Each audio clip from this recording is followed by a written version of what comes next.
അസ്സലാമു അലൈക്കും വറഹ്മത്തുള്ളാഹി വബറകാതുഹു. പ്രിയപ്പെട്ട വിദ്യാർത്ഥികളെ, നമ്മുടെ പരീക്ഷ നാളെ നടക്കാൻ പോവാണ്. അപ്പോൾ അതിന് മുന്നോടിയായിട്ട് ഇന്നലെ നമ്മൾ നടത്തിയ മോഡൽ എക്സാമിൻ്റെ ആൻസർ കീയാണ് ഈ വീഡിയോയിൽ നമ്മൾ ഡിസ്കസ് ചെയ്യുന്നത്. അപ്പോൾ ഒരുപാട് കുട്ടികൾ പരീക്ഷ എഴുതി, അൽഹംദുലില്ലാഹ് വളരെ സന്തോഷമുണ്ട്. നിങ്ങളൊക്കെ മാർക്കൊക്കെ എഴുതി വെച്ചിട്ട് ഇങ്ങനെ കാത്തിരിക്കുകയാണ് എത്ര മാർക്കാണ് സ്കോർ ചെയ്യുക എന്നുള്ളത്. അപ്പോൾ ഞാൻ പറഞ്ഞിരുന്നു 90% മാർക്കിന് മുകളിൽ കിട്ടിയിട്ടുണ്ടെങ്കിൽ അൽഹംദുലില്ലാഹ് നല്ല ഒരു മാർക്കാണ്. ഇനി അതിൽ താഴെയാണുള്ളതെങ്കിൽ എന്ത് ചെയ്യുക, ഒന്നുകൂടെ സ്ട്രോങ് ആയിട്ട് പഠിക്കുക. സങ്കടപ്പെടാനൊന്നുമില്ല, സമയം ഇനിയുണ്ട്. അപ്പോൾ നമ്മൾ എന്തായാലും ഇന്നലത്തെ ചോദ്യങ്ങളുടെ ആൻസർ കീയിലേക്ക് പോവുകയാണ്. അപ്പോൾ ഒന്നാമത്തെ ചോദ്യം ഇതായിരുന്നു, അബ്ആലു സുന്നത്തുകളുടെ എണ്ണം എത്ര എന്നുള്ളതായിരുന്നു ചോദ്യം.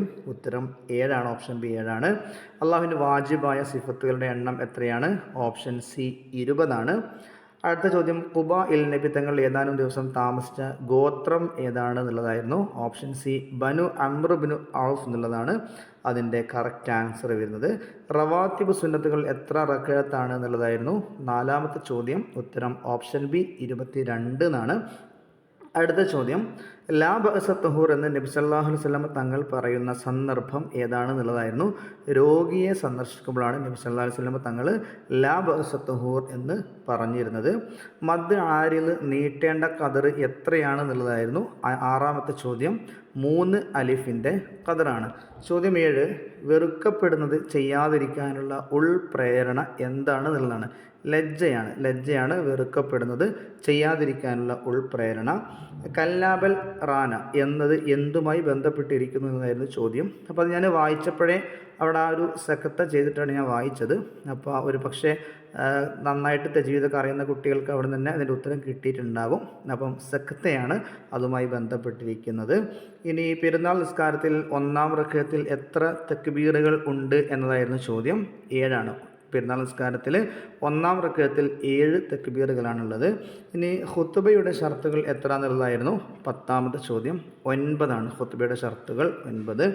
ഉഹദിൽ കൊല്ലപ്പെട്ട ഖുറൈശികളുടെ എണ്ണം എത്ര എന്നുള്ളതായിരുന്നു അതിൻ്റെ ഉത്തരം. Option C 23. മദനിയായ സൂറത്തുകളുടെ എണ്ണം എത്ര എന്നുള്ളതാണ് 12ാമത്തെ ചോദ്യം. ഉത്തരം ഓപ്ഷൻ എ 28.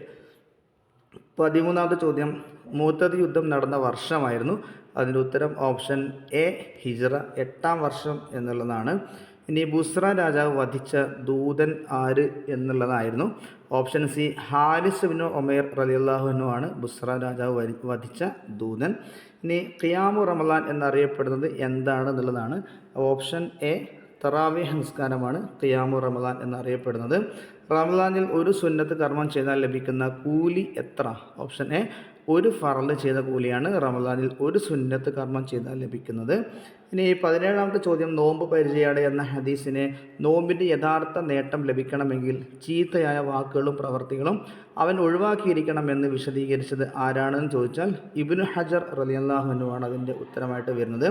സാധാരണ കർമ്മങ്ങൾക്ക് അള്ളാഹു നൽകുന്ന പ്രതിഫലം എത്രയാണ്? 10 മുതൽ 700 ഇരട്ടിയാണ്. നമ്മൾ ചെയ്യുന്നതിനനുസരിച്ചിട്ട് അതിൻ്റെ പൂർണ്ണതക്കനുസരിച്ച് 10 മുതൽ 700 ഇരട്ടി വരെയാണ് അള്ളാഹു പ്രതിഫലം നൽകുന്നത്.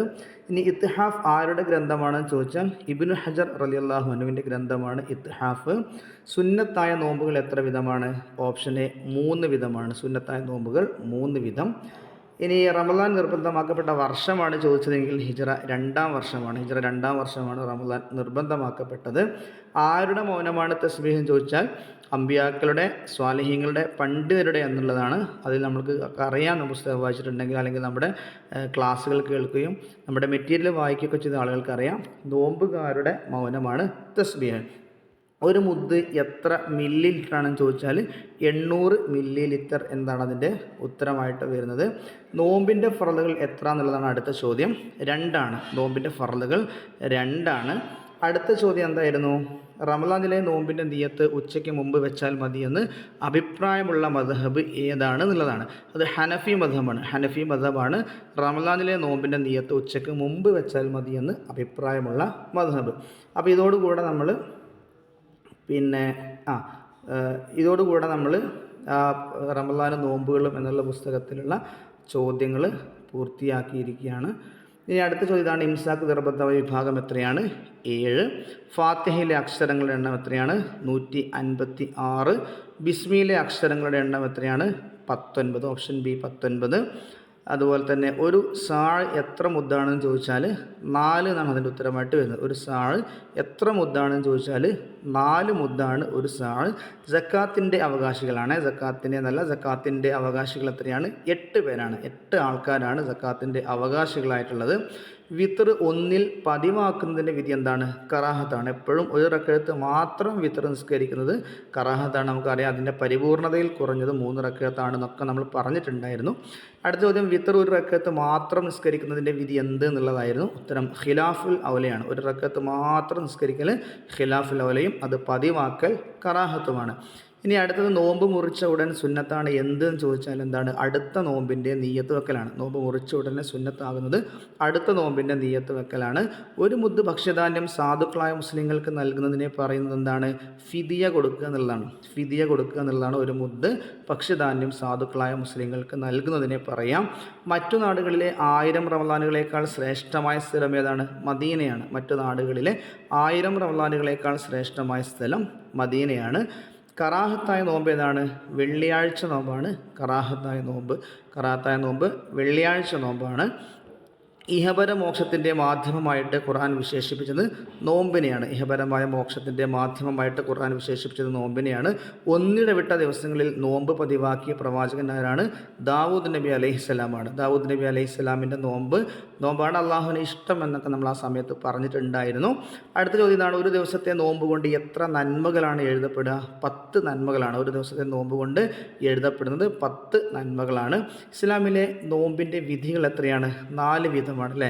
4 തരത്തിലുള്ള വിധിയാണ് ഇസ്ലാമിലെ നോമ്പിനുള്ളത്. അപ്പോൾ ആളുകൾക്കനുസരിച്ച്, സന്ദർഭത്തിനനുസരിച്ച് അത് പല രീതിയിലായിട്ട് മാറുന്നുണ്ട്. അതൊക്കെ നമ്മൾ ഡിസ്കസ് ചെയ്തിട്ടുണ്ട്. ഇവിടെ സമയപരിമിതി മൂലം ഞാൻ കൂടുതൽ പറയുന്നില്ല. ഇന്ത്യയിൽ ഏറ്റവും കൂടുതൽ ജലമുള്ള നദി അതാണ് ബ്രഹ്മപുത്രയാണ്. ഇന്ത്യയുടെ പവർ ഹൗസ് എന്നറിയപ്പെടുന്ന സംസ്ഥാനം ഏതാണ്? മഹാരാഷ്ട്രയാണ്. ഇന്ത്യയുടെ പവർ ഹൗസ് മഹാരാഷ്ട്ര. ഏറ്റവും കൂടുതൽ കാലം ഇന്ത്യൻ രാഷ്ട്രപതിയായത് ഡോക്ടർ രാജേന്ദ്ര പ്രസാദ്. ആദ്യത്തെ രാഷ്ട്രപതി കൂടിയായിരുന്നു ഡോക്ടർ രാജേന്ദ്ര പ്രസാദ്. ഈ സമസ്തയുടെ പ്രഥമ ജനറൽ സെക്രട്ടറി ആരായിരുന്നു? പള്ളിവീട്ടിൽ മുഹമ്മദ് മുസ്ലിയാരാണ്. പ്രഥമ ജനറൽ സെക്രട്ടറി പള്ളിവീട്ടിൽ മുഹമ്മദ് മുസ്ലിയാരാണ്. ഈ 44ാമത്തെ ചോദ്യം ഇതായിരുന്നു, സമസ്തയുടെ കമ്പ്യൂട്ടർ എന്നറിയപ്പെടുന്നത് ആര് എന്നുള്ളതായിരുന്നു. MM ബഷീർ മുസ്ലിയാരാണ് സമസ്തയുടെ കമ്പ്യൂട്ടർ എന്ന് അറിയപ്പെട്ടിരുന്നത്. ഏറ്റവും കൂടുതൽ കാലം സമസ്തയുടെ പ്രസിഡൻ്റായത് ആരായിരുന്നു? കണ്ണിയത്ത് ഉസ്താദാണ് ഏറ്റവും കൂടുതൽ കാലം സമസ്തയുടെ പ്രസിഡൻ്റായത്. SKSSFൻ്റെ സ്ഥാപക പ്രസിഡൻ്റ് ആരായിരുന്നു? അഷ്റഫ് ഫൈസി കണ്ണാടിപ്പറമ്പാണ് SKSSFൻ്റെ സ്ഥാപക പ്രസിഡന്റ്. SKSSF രൂപം കൊണ്ട വർഷം ഏതാണ്? 1989. SKSSF രൂപം കൊണ്ടത്. നളന്ദ സർവകലാശാല സ്ഥിതി ചെയ്യുന്ന സംസ്ഥാനം ഏതാണ്? ബീഹാറാണ്.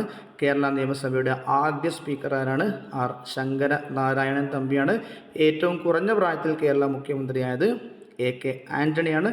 മുസ്ലിമായിട്ടുള്ള ഏക കേരള മുഖ്യമന്ത്രി CH മുഹമ്മദ് കോയയാണ്.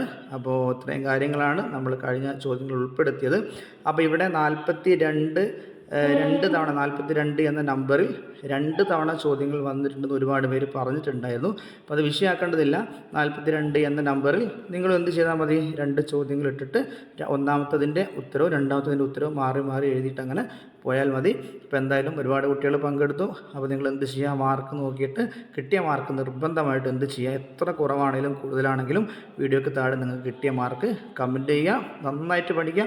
എല്ലാവർക്കും വിജയാശംസകൾ നേരുന്നു. അസ്സലാമു അലൈക്കും വറഹ്മത്തുള്ളാഹി വബറകാതുഹു.